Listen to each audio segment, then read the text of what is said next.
Muito bem, cá estamos novamente, mais uma semana de Capital Aberto com Paulo Soares e o Dr. Diogo Simão. Viva!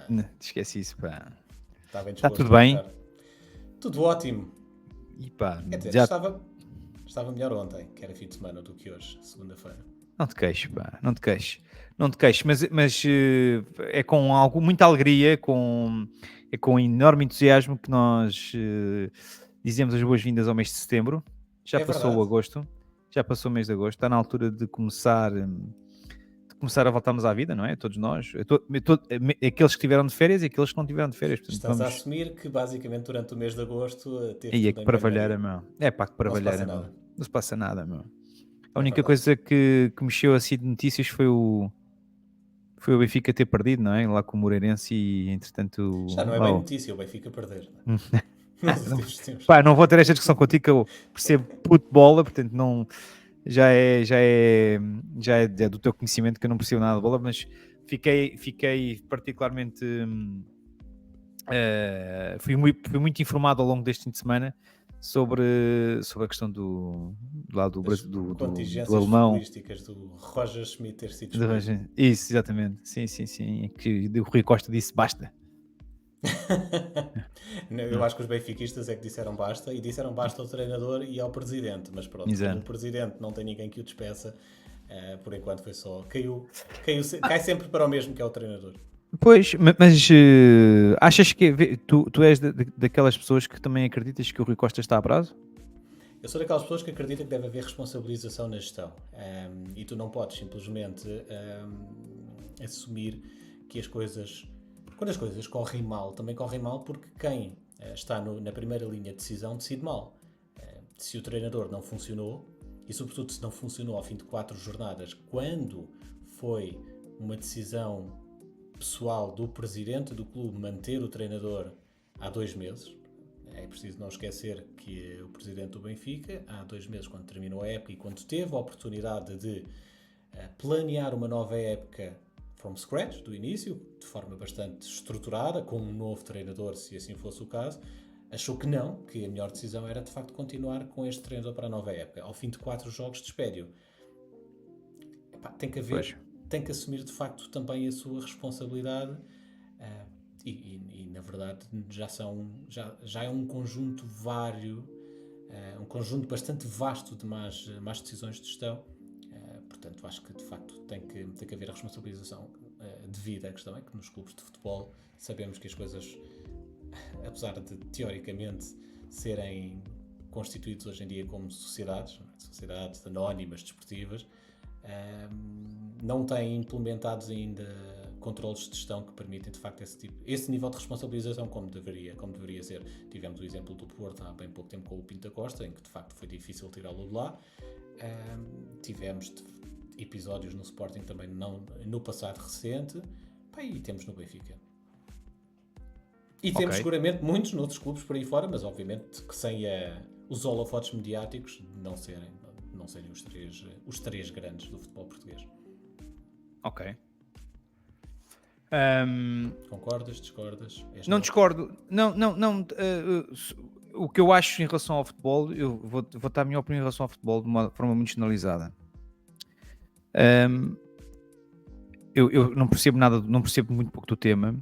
Acho que em Portugal, em particular, acho que se mexe com muito dinheiro, mexe com demasiado de dinheiro e com gente muito pouco séria. Pouco preparada para mexer com tanto dinheiro, talvez. Sim. Eu vou dar a minha opinião em relação a dois fenómenos recentes e que ainda não aconteceu, na minha ótica, de quem não percebe do assunto, que é o Sporting e o Porto. Eu não vejo o Frederico Varandas como, por exemplo, é um péssimo,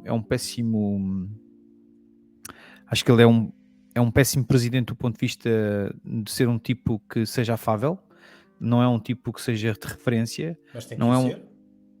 Não, Ou tem que ser eu um acho gestor?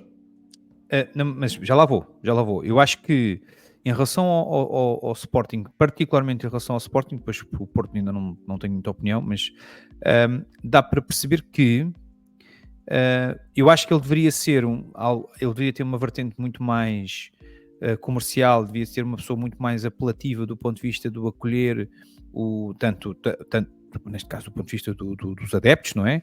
Não é um tipo que seja consensual. Em cima disto, acho que ele pode ser isto tudo, mas ele foi muito inteligente na equipa que está neste momento a gerir, e aí sim, ele está a ser muito competente a gerir a equipa que ele escolheu para gerir o Sporting. Direi que eu acho que eu acho que ele deve perceber pouco de gestão. É a sensação que eu tenho.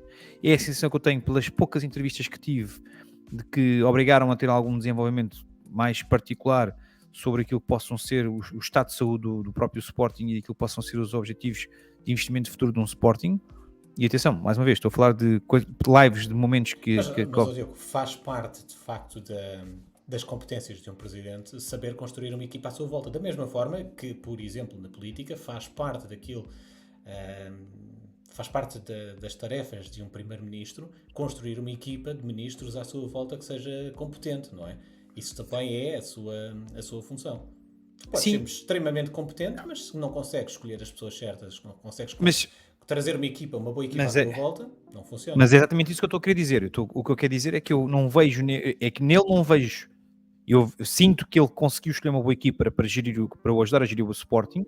Não vejo nele a faculdade de ser um tipo que, olhem, a minha função aqui não é gerir isto. A minha função disto é gerir as pessoas, ou ajudar e coordenar as pessoas que devem gerir o Sporting nas suas múltiplas vertentes, e seja no marketing, seja na gestão do adepto, seja na gestão do investimento, seja na questão de tudo o que for, não é? E da forma como investem o dinheiro do próprio Sporting. Eu não vejo a característica que se deve ter um presidente de um clube, que é altamente discutível, mas o Sporting tem vindo a crescer, até mesmo se calhar da forma como se vê o Sporting em termos daquilo que é hoje em dia a saúde de um Sporting, não se mede pela qualidade do presidente que tem sido, do ponto de vista de trazer o adepto mais próximo dele, não é? Mas sim porque de facto o Sporting tem vindo a trazer novos resultados. Acho que não é uma referência de presidente do ponto de vista de ser um tipo que enche as medidas. É a minha opinião. E atenção, eu sou a melhor pessoa. Atenção, mas quando o Sporting vinha de uma figura como o Bruno Carvalho, o atual presidente é uma levada. Mas lá está. Não? Mas olha, mas deste um bom exemplo. Ainda bem que te lembraste do Bruno Carvalho, que eu por acaso adoro o gajo. Acho que gosto mesmo dele. Não como presidente de um clube de futebol, mas como personagem na internet para nos, sim, sem dúvida. Para nos presenciar com memes durante toda a semana. Eu não tive tempo para assistir ao casamento dele na TV em direto, mas que já acabou, por sinal, já se divorciou. Mas eu vi os best of e vi os melhores momentos daquilo. Foi delicioso. Mas, para te dizer, acho que o Bruno Carvalho é um bom exemplo.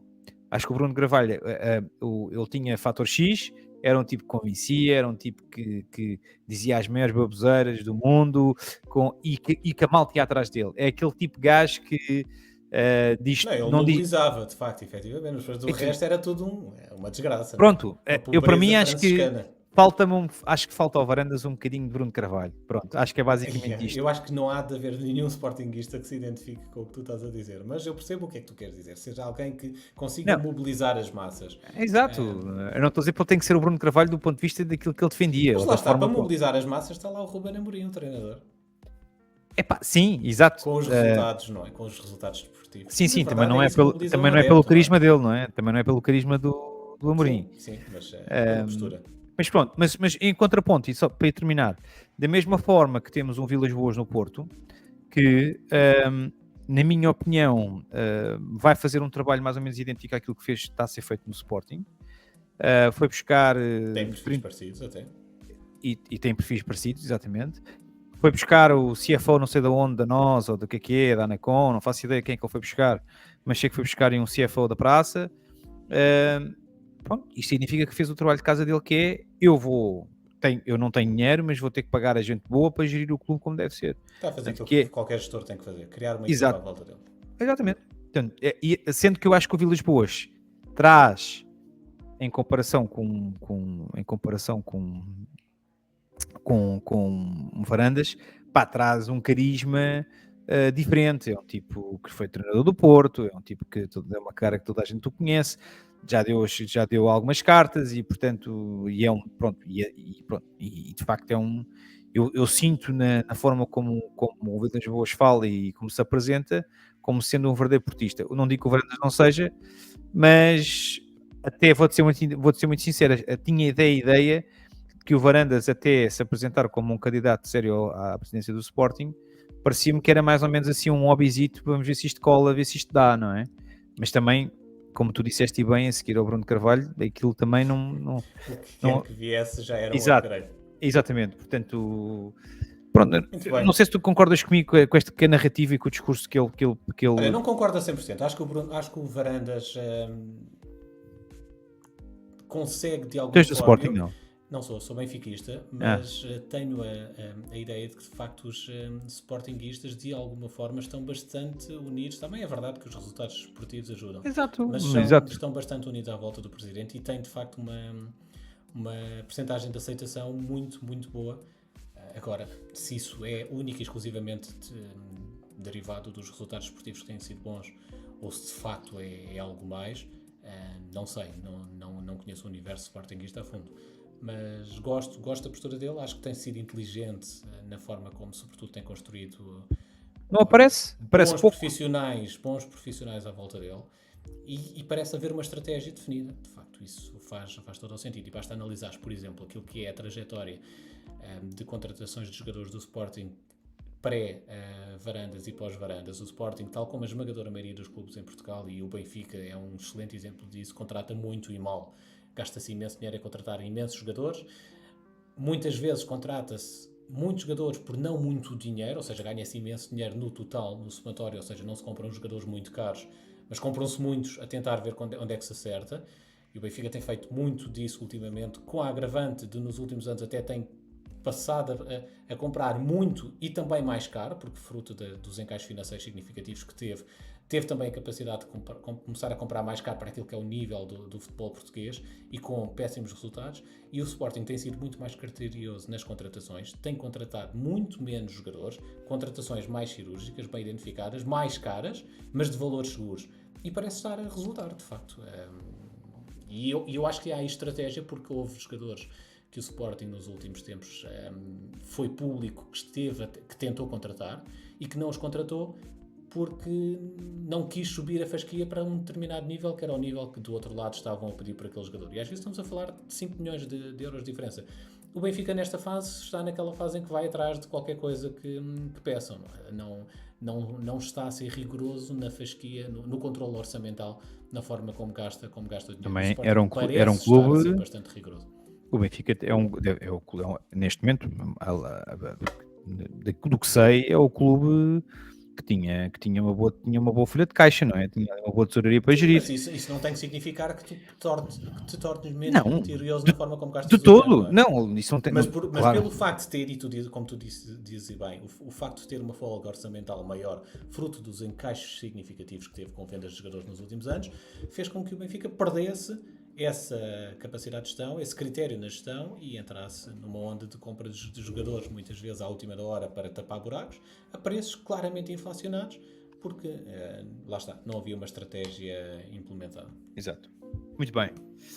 13 minutos a falar de bola, acho que falamos mais de bola hoje do que em todas as emissões passadas do Capital. Sim, e ainda para mais com um gajo que não percebe nada de bola, portanto, acho que isto deve ser um recorde qualquer. Perceber de bola não percebemos, ninguém percebe. Todos nós tugas achamos que somos ótimos treinadores de bancada e percebemos imenso de futebol, mas na verdade não percebemos. Mandamos para aqui uns bitites e achamos que estamos a dizer coisas muito acertadas, mas depois na verdade é o que é. Muito bem. Viramos a folha para os mercados financeiros, não é? Que é aquilo que nos traz aqui todas as semanas, em primeira instância. Não obstante estas derivações. Estamos a ver aqui o Batman and Robin, Nvidia e Apple. É verdade, é mais do mesmo. Nvidia e Apple sempre no cerne ou tem estado Tu achas que a Apple vai finalmente este setembro, que acho que é para a semana, que vão ter o summit deles? Tu achas que a Apple vai mostrar alguma coisa de autêntico ou achas que vai ser mais do mesmo? A Apple tem estado a apostar bastante em AI e tem claramente que mostrar qualquer coisa neste espectro, até porque de facto a AI é a ordem, é a palavra do dia.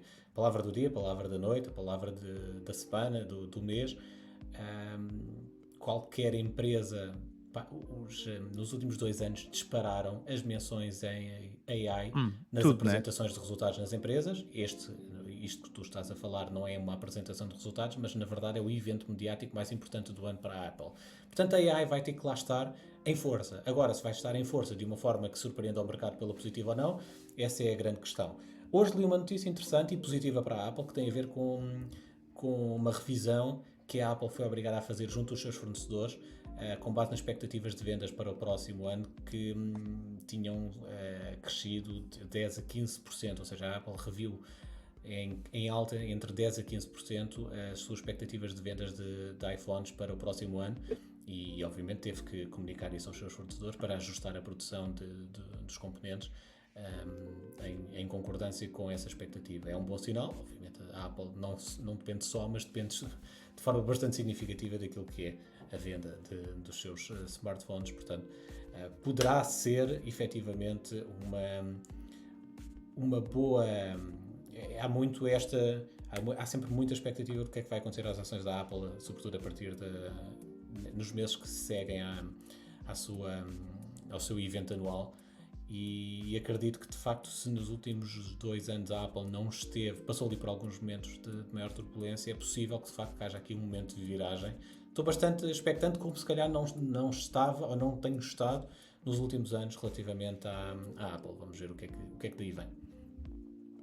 Muito bem. Pronto, mas estavas a dizer, interrompi-te aí no teu Então, segmento. é basicamente fazer aqui um pequeno overview, como já é habitual fazermos, sobre aquilo que foi a semana ou a última quinzena nos mercados financeiros. Digo a última quinzena porque, de facto, a última semana pouco acrescentou àquilo que a semana anterior já trazia. O mercado, desde que fez aquela recuperação fantástica depois das quedas de julho, que também já demos conta aqui, tem estado numa lateralização. O gráfico que estamos a ver, o gráfico do S&P 500 demonstra isso mesmo. Se tu vires, de facto, houve aqui um mínimo em agosto, no dia 5 de agosto, uma recuperação muito rápida, mas depois chegámos ali a meio de agosto e a partir daí o S&P 500, o índice americano, tem andado para o lado, não tem acrescentado grande coisa. Mas estamos em máximos históricos. Estamos lá perto, estamos ali a bater em máximos históricos, mas não é em máximos efetivos, mas estamos 0,5% de máximos históricos okay. no S&P 500. Aqui é o Eurostock 600. Este sim fez máximos históricos a semana passada, fechou em máximos históricos a semana. Recuperação muito rápida, já tínhamos falado disso na edição da semana passada, a tal recuperação praticamente em V, recuperação rápida que os mercados fizeram. A Europa teve de facto também essa capacidade de recuperar muito rapidamente as perdas de julho, final de julho, e já recuperou para máximos históricos. De facto, a única coisa relevante que há a assinalar, que também já falámos na semana passada, tem a ver com a recuperação estar a ser feita com setores menos óbvios. Se tu reparares nesta lista de setores, para quem está a ouvir no Spotify, estamos a olhar para aquilo que foram os retornos do mês de agosto por setor no S&P 500 e tivemos nos primeiros lugares, como os setores com melhor retorno, o setor de bens de consumo, o setor de real estate, healthcare e utilities. Em particular utilities, que é um setor muito defensivo e que normalmente não anda aqui pelo topo das rendibilidades, só quando acontecem momentos, até é mais comum serem momentos de correção de mercado, por ser um setor defensivo. Os investidores refugiam-se aqui nas utilities, mas de facto foram estes os setores que melhor retorno geraram no S&P 500 em agosto. O índice esteve positivo de forma relativamente marginal, 1,4%. E depois tivemos nos últimos lugares de rendibilidade a tecnologia, por muito surpreendente que seja, sobretudo sendo um dos setores com maior rendibilidade nos últimos anos. A tecnologia esteve de facto bastante aquém este mês de agosto e o pior, o setor com pior performance foi o setor de bens de consumo cíclicos, que também não surpreende, porque tem alguma correlação com o setor tecnológico, apesar de serem coisas completamente diferentes, mas são ambos setores que são mais voláteis, que se comportam bem quando o mercado está numa fase de grande euforia e as ações do denominado segmento growth estão numa fase de valorização bastante expressiva e também é natural que tenham ficado para trás neste mês de agosto. Portanto, este é o ponto central que há a realçar numa segunda metade do mês de agosto, que foi relativamente blunt, no sentido que não teve grandes acontecimentos.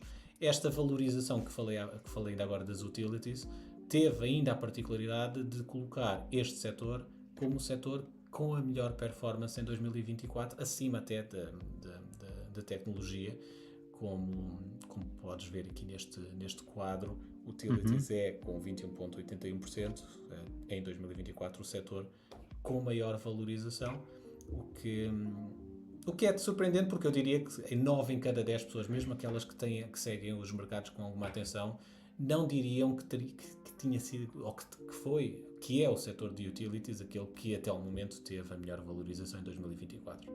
Concorda? Pois diria-se que a tecnologia seria certamente o... Não está muito longe disso, não é? rei. De facto, estão ali taco a taco, mas não colocarias, eu diria que tu não colocarias, eu próprio, se não visse os números, não atirava como minha primeiro palpite as utilities como sendo o setor com melhor performance este ano, e diria que muito poucos investidores teriam esse palpite. Muito bem. Bem, E, era um porquinho, aquilo era um porquinho. É o porquinho milheiro, a imagem de capa de um tool que eu convido que todos aqueles que recebem newsletter ou que tenham curiosidade em descobrir o seu perfil de investidor e a carteira de investimento adequada ao seu perfil, para consultarem a newsletter desta semana. Está lá um link para um tool muito interessante que permite descobrirem, se tiverem essa curiosidade de saber que tipo de investidor são. Vão lá, cliquem e façam o questionário para verem o seu outcome. Depois deem o vosso feedback também, o que é que acham e que sugestões têm de melhoria para esta ferramenta que acho que pode ser útil. Muito bem. Heatmap do mercado americano e europeu. S&P 500, primeiro, aquilo um pouco em linha daquilo que estávamos a falar, ou seja, muito verde, porque na verdade, na generalidade, o mercado esteve positivo, mas vermelho na tecnologia. A Nvidia caiu 5%. A Nvidia é um caso curioso. Sabes que a Nvidia apresentou resultados no final da semana passada e caiu apresentou resultados fantásticos. Resultados fantásticos que bateram as melhores previsões dos analistas. E a ação desvalorizou a seguir à apresentação de resultados. O que é algo estranho, não é? Estranho, não é? Porque tu achas... Posso dar duas hipóteses, duas coisas que podem ter acontecido, não é? Então é assim, da forma de analogia desse comportamento, e estou a fazer este exercício contigo porque é para ver se aprendi alguma coisa contigo nos últimos meses. Então, das duas hipóteses, falta de resultados, não é? Portanto, a empresa deu bons resultados, portanto, o lógico seria... Fantásticos. Pronto. Das duas, uma, ou a malta estava à espera que a empresa desse estes resultados e vendesse e que aquilo subisse, e que depois a malta queria ganhar o seu, não é? Portanto, e que se calhar muita gente começou a fazer, não vou dizer dumping, mas começou a vender as suas posições. E isso fez com que efetivamente as ações desvalorizassem por esse movimento imediato da venda das ações dos acionistas. Verdade ou mentira? Olha, estás muito... É um excelente palpite. Estou bastante orgulhoso de ti. Estiveste muito bem nesse teu raciocínio. Exato. Estás atento. Não, é muito por aí. Tem muito a ver com a questão de gestão de expectativas. É um tema que nós falamos muito aqui. Eu falo imenso nisso, na psicologia do investidor e na questão da gestão de expectativas quando estamos a investir nos mercados financeiros. E isso joga nos dois lados. Quer no lado das empresas que têm excelentes resultados, mas às vezes também com muita frequência, também no lado das empresas que apresentam resultados paupérrimos. Neste caso da Nvidia, a Nvidia tem apresentado resultados fantásticos trimestre após trimestre. Resultados fantásticos que têm vindo sempre a bater a expectativa dos analistas. E isto vai se incorporando na expectativa do investidor que os próximos resultados vão continuar a ser fantásticos, vão ser fantásticos ainda acima daquilo que é a expectativa que o mercado estava à espera, ou seja, aquilo que os analistas acreditavam que era o melhor cenário, e depois aquilo que os investidores já estão a antecipar ou já almejam é que esses resultados sejam tão extraordinários que batam as expectativas dos analistas. Atenção, já não estamos aqui a falar de uma empresa, porque o primeiro estádio de expectativa é uma empresa apresentar bons resultados. Ou seja, tu és um investidor, és um acionista de uma empresa, tu queres que a empresa que te paga dividendos apresente Acho que bons isso resultados. ninguém quer. Quem tem dinheiro, dinheiro investido em ações de uma empresa, é óbvio que isso é o desejável, não é? Claro. Mas esse é o primeiro estádio, é a empresa ter bons resultados. Depois há um segundo estádio, que é a empresa ter bons resultados no topo superior daquilo que eram as melhores previsões. Ou seja, estar em linha com as melhores previsões, lá na janela superior. Depois vem o terceiro estádio, que é o estádio onde a Nvidia tem estado nos últimos tempos, que é, já não se espera apenas que a Nvidia tenha bons resultados, já não se espera apenas que a Nvidia tenha resultados no melhor nível das melhores expectativas, já se espera que a Nvidia tenha resultados muito acima das melhores expectativas dos analistas. E agora já estamos num quarto estádio, que é, já esperamos que a Nvidia tenha resultados tão acima das melhores expectativas dos analistas que até os investidores mais otimistas ficam surpreendidos com tão bom que os resultados foram. Ora, quer dizer, entramos num grau de exponencialidade que chega a uma altura que já não é possível, de facto, uma empresa, por muito brutal que seja o seu ritmo de crescimento, e a Nvidia tem tido um ritmo de crescimento brutal, estar em linha, de facto, com uma expectativa que já está na estratosfera, não é? Basicamente, tu conseguires chegar a Marte e, de repente, queres chegar a Saturno amanhã. É impossível, não é?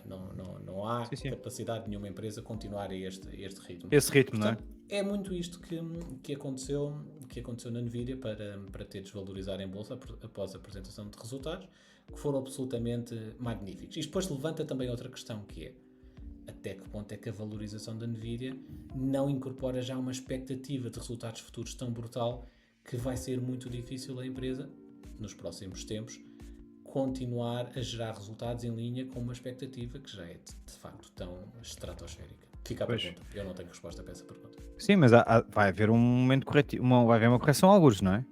Algum dia vai. Sempre. A Nvidia até teve uma correção relativamente recente. Agora, a correção...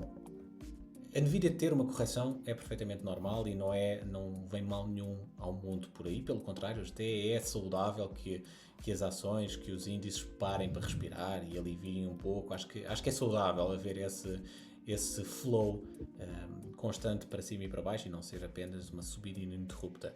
Agora, a grande questão é até que ponto é que não será, alguns no futuro, uma correção, mas será de facto a Nvidia a desinchar desta bolha que foi construindo, que de facto só tem sustentação se a Nvidia continuar a ter uma hegemonia absolutamente brutal neste segmento de mercado. Agora, não é garantido que o tenha. Nenhuma empresa conseguiu ter uma hegemonia para toda a vida, não é?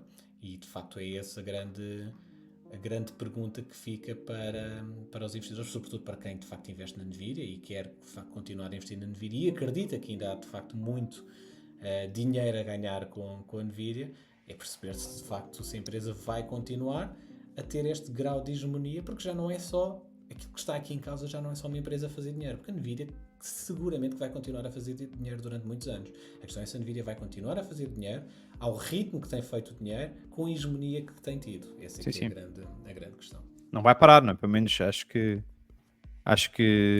isso seria uma enorme surpresa que a Nvidia de repente num curto espaço de tempo deixasse de ser uma empresa rentável. Exatamente. Muito bem. Fechaste o teu podcast? Sim, quase a fechar. Só uma nota para o sentimento do investidor. Gosto sempre também de passar aqui por este... Sempre ansioso. Por esta análise. Está morno, não? Está morno, mas a começar a aquecer. Ou seja, ainda há espaço. Não estamos naqueles níveis de euforia. Nos níveis em que o Warren Buffett... Extreme greed. Sim, ainda não chegamos aí. Naqueles níveis em que o Warren Buffett diz é nesta altura que tens que vender. Ou seja, vais vender a quem está eufórico e depois voltas a comprar quando estiver tudo em pânico. Não estamos aí, mas claramente nota-se que já há de facto aqui uma onda de positividade no mercado, que ainda está em níveis saudáveis, mas que de facto já que está em linha sobretudo com aquilo que aconteceu no último mês, que foi uma recuperação bastante forte dos principais índices. E já que estamos a entrar em setembro, fecho com um overview sobre aquilo que poderemos esperar do mês onde estamos a entrar.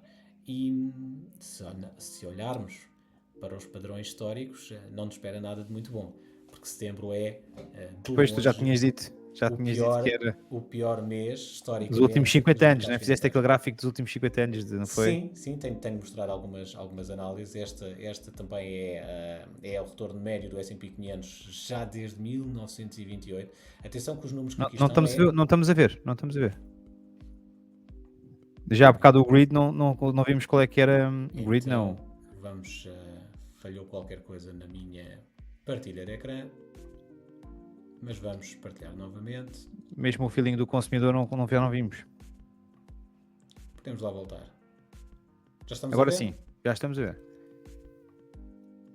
Ok. Muito bem. Então, o que é que temos aqui? Temos o retorno histórico do S&P 500, mês a mês, em valores De anualizados. 28. É de 28. Nos últimos 50 anos é de 28. Desculpa. Mas atenção, estes valores que aqui estão, por exemplo, setembro, tem um retorno negativo, segundo este gráfico, de 13,5%. Isto não significa que o mercado em média em setembro cai 13,5%.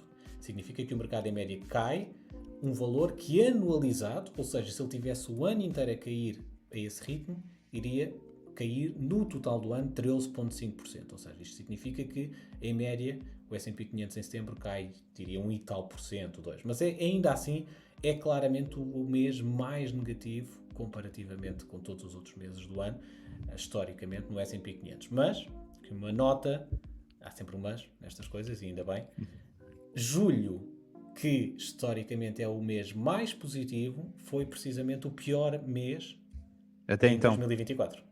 Exato. Portanto, se julho, que historicamente é um dos melhores, bem. é o melhor mês e caiu bastante, Vamos fazer uma aposta, não? Quiçá setembro não será um mês extraordinariamente positivo. Eu apostava aí forte nisso. Vamos apostar um setembro em grande. Exatamente, é isso mesmo. Quanto é que o S&P 500 vai subir em setembro, Diogo? 7%. 7% é muito audaz. Mas vamos atrás dele. Eu aposto, eu vou ser mais Se vais para os 4%. 4,5%. Eu vou no chat. Muito bem. Anota aí para voltarmos a este tema no final do mês. Não vou esquecer da minha aposta.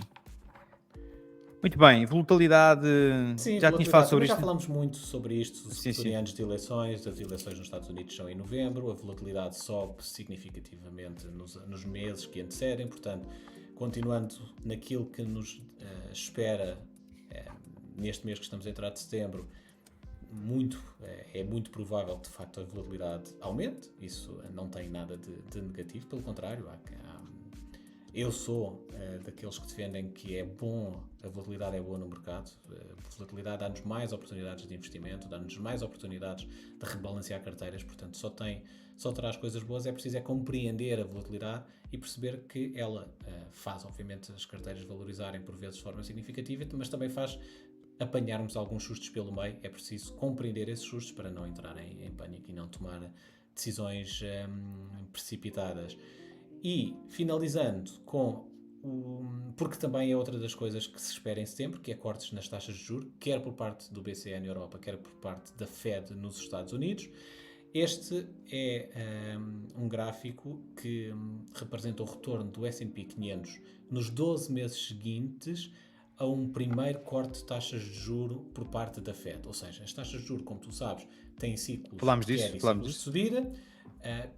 Quando há ciclos de subida e inicia-se um novo ciclo, o ciclo de corte, quando a Fed faz esse primeiro corte de taxas de juro, a partir desse momento, para os 12 meses seguintes, qual é que foi o retorno do S&P 500 histórico, nos vários momentos em que passámos por essa mudança de ciclo?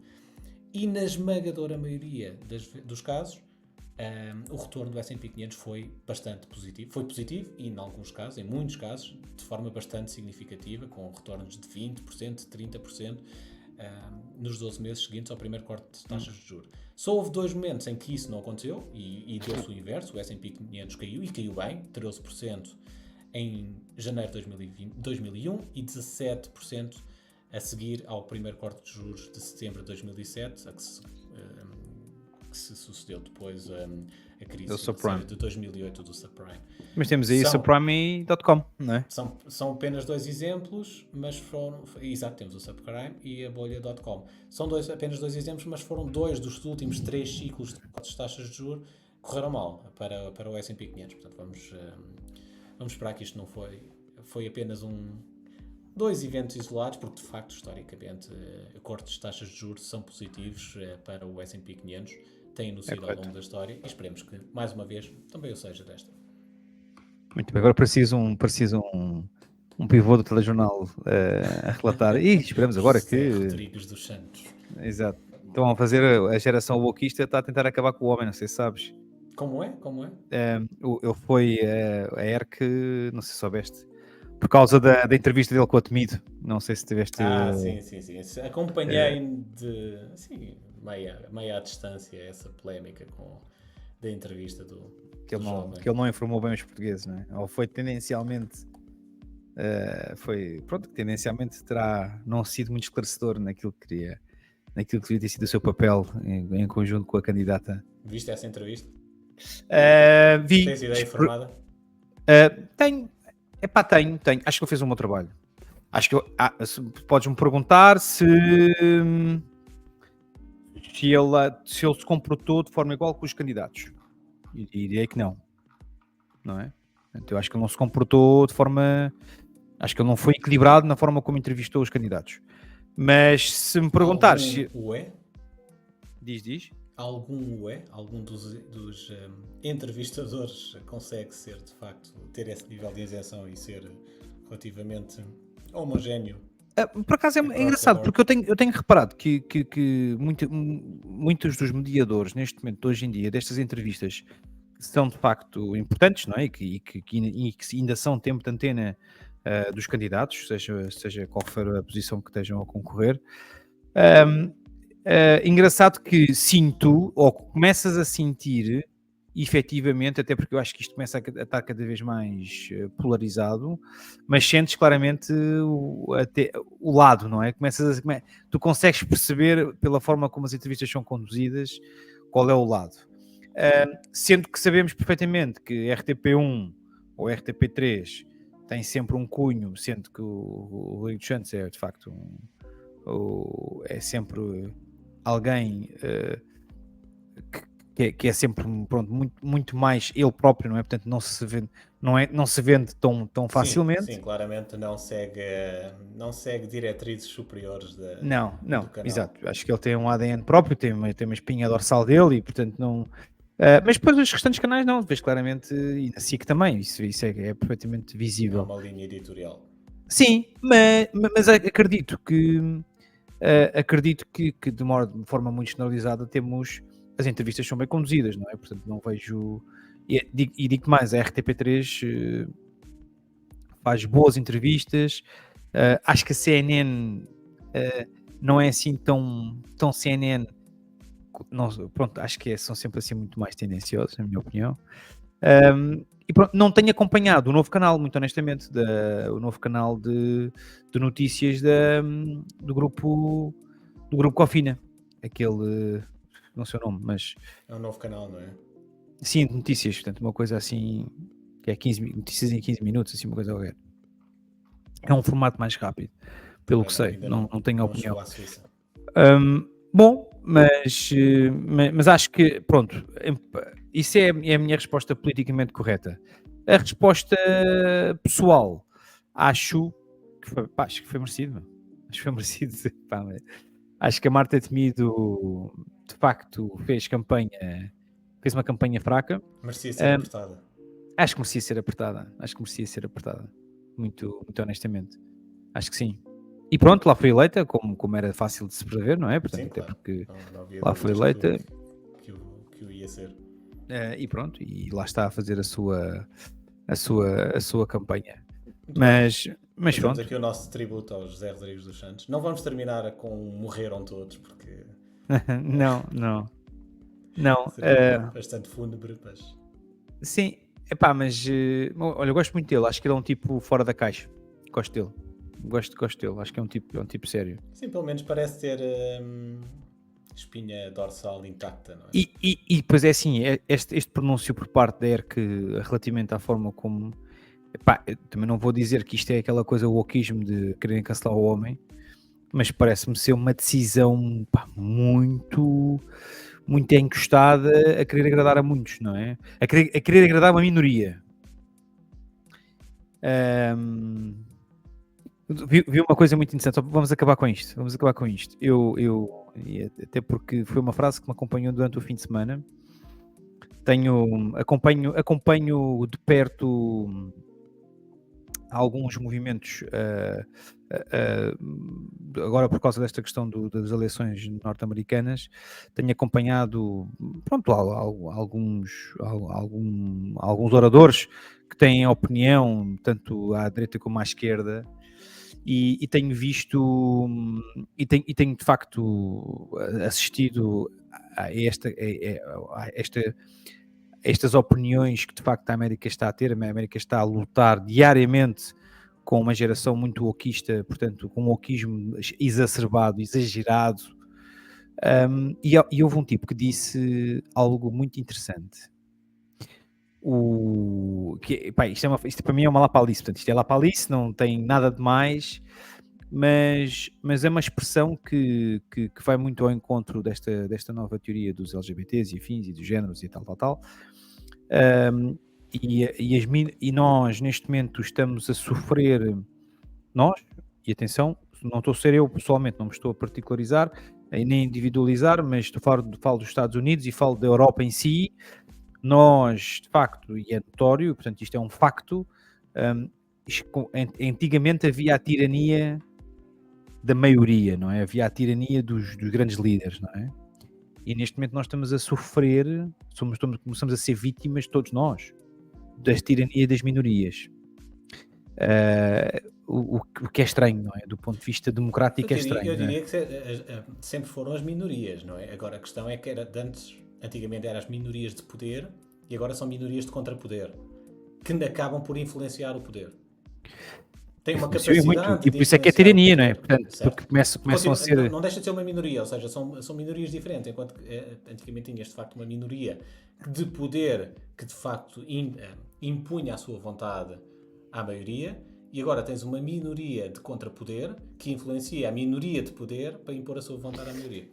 Mas eu remato com este pensamento, que é muito verdade. E isto para mim, como disse, eu vou repetir, vou sublinhar, é uma lapalice. Isto não tem nada novo, não vou inventar nada, nem é autoria minha. Mas o facto deste sentimento geral, hoje em dia, de quando nós tentamos argumentar essas minorias, e quando elas se sentem ofendidas, e que muitas das vezes o problema é este, a voz que as minorias hoje em dia começam a ter a mais, é porque elas sentem-se ofendidas, subentenda-se que não se sentem respeitadas, não é? Mas o facto de elas se sentirem ofendidas não quer dizer que elas tenham razão. Claro. E esta é que é a grande questão, não é? O facto das pessoas se sentirem ofendidas não quer dizer per si que passam a ter razão. Que tipicamente, quando nós somos ofendidos, temos sempre a atitude, e essa tem sido a educação da nossa sociedade atual, não é? Pronto, se há uma ofensa, há que haver um perdão, é porque não fomos corretos, é porque a abordagem não foi adequada, mas a frase para mim fez muito sentido, não é? O facto dos meus argumentos te ofenderem... Se ofendido não significa automaticamente que tenhas a razão. Tu tenhas a razão. E isto para mim é uma frase que eu termino... Vamos fechar dessa maneira. Fica aqui uma reflexão. Vamos fechar com uma reflexão. Eu sei que tu não gostas destas coisas. Eu quando começo a falar disto sentes-te incomodado porque pensas que isto é meio parvo. Não é meio, eu digo que é totalmente parvo, mas é verdade. Vale a pena. Exatamente. E tens que ir jantar que já estás com fome. É verdade. Hora da janta. Um abraço. Um abraço. É sempre um gosto e para a semana cá estamos novamente. É isso mesmo.